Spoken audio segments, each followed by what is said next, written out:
Hi everyone, welcome back to our channel. In this video I'll be showing you how you can put money on Cash App card at ATM.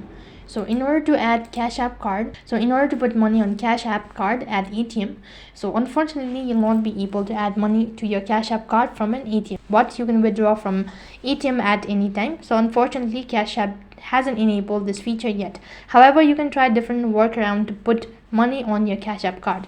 So one of the easiest way is finding participating stores in your vicinity and ask the cashier to deposit your paper money into your Cash App card as a balance. But remember, the store representative might need to verify your identity, so ensure you have all the necessary items such as your driving license or your state ID and all sort of things. And apart from it, you can also directly deposit the money from your bank account in the Cash App.